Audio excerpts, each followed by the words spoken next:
After the death of a child in Florida, a father calls police on himself. I know you guys are going to come down here and take me away, but can I just smoke a cigarette real quick? New this morning, the man's girlfriend, now also arrested. Thousands stranded at Miami International Airport. I'm sure it's terrible for a lot of people. They have places to be and family to be with. After American Airlines flights across the country get canceled. And Miami on a mission. Tua, and he's got his man. It's Gesicki. To avenge an early season blowout against Buffalo. These stories and more coming up on Newsbreak.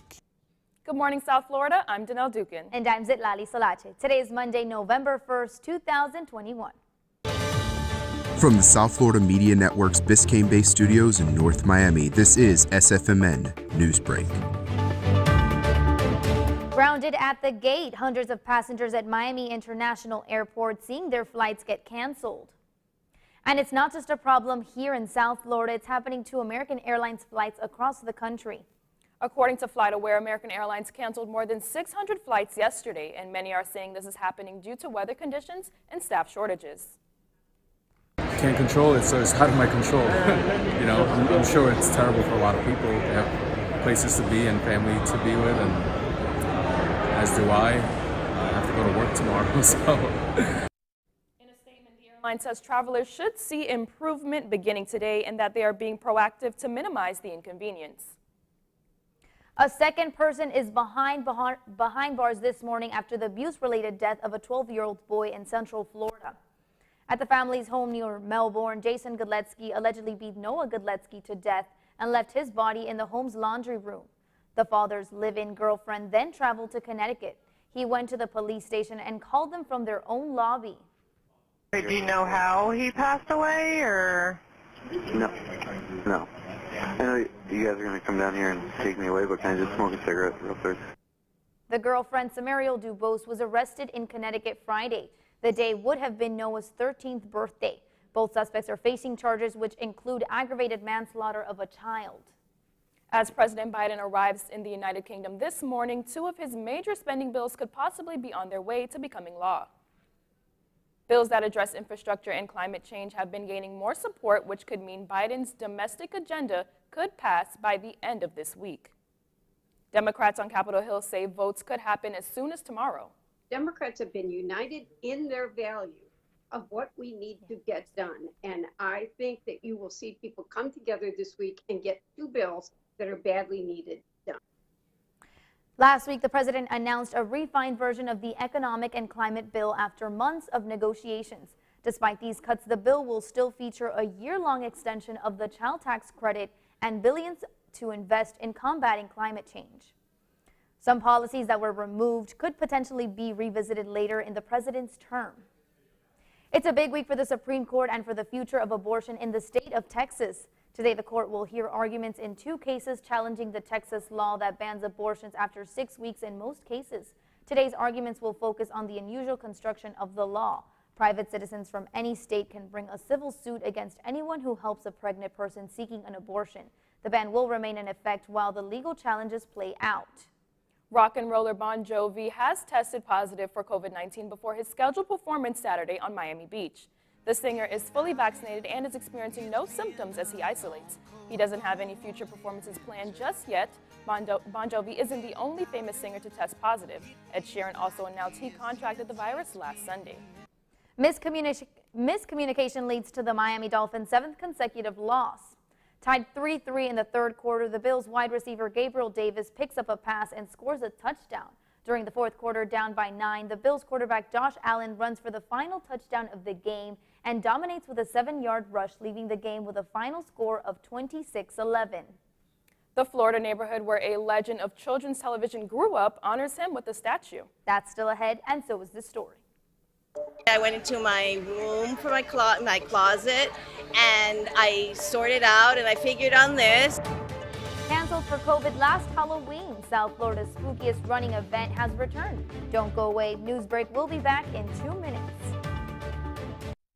Severe weather can strike anytime, anywhere, but there's a simple way to stay safe. Hey, Jim Cantore here. I stay safe in dangerous weather by planning ahead. You can stay safe too with a few easy steps. Build an inexpensive kit with supplies for your family's needs. Write down important information like phone numbers and medications. Always talk with your family and remember any pets in your planning. Be ready, be safe. Start your plan today at ready.gov/plan.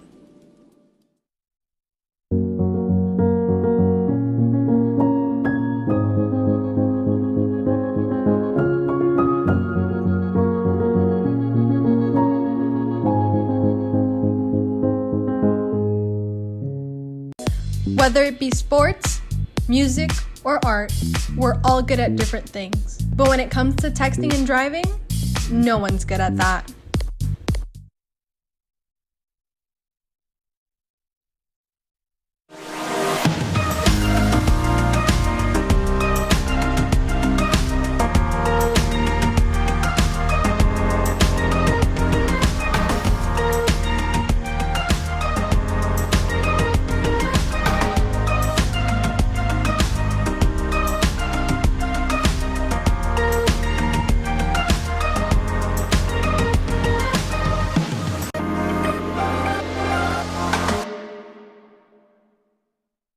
When times get dark,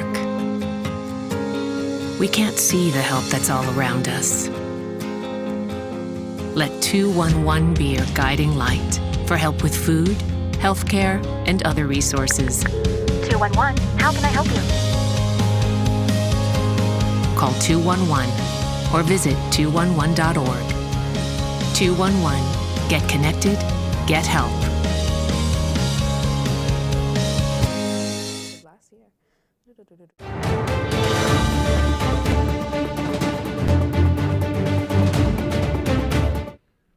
A Halloween weekend tradition where people aren't running, but they are scared. The Halloween half marathon was canceled for COVID last year. But as the network's Andre Wixon reports, this year it's back with more wacky and wild costumes. We're here at the Miami Beach Halloween half marathon where runners are actually just finishing up to the left of us. Many are coming and turning around here. They started early in the morning at around 6:45 with different costumes and different types of shirts. This year the event happens on Saturday and is located on South Point Park near Washington Ave. The Halloween-inspired run began in 2009 when the founders decided to find a unique hook during the month of October. Well, it clicked and the Miami Halloween Half Marathon was born. 2, 1, go! Runners are encouraged to dress up but don't have to.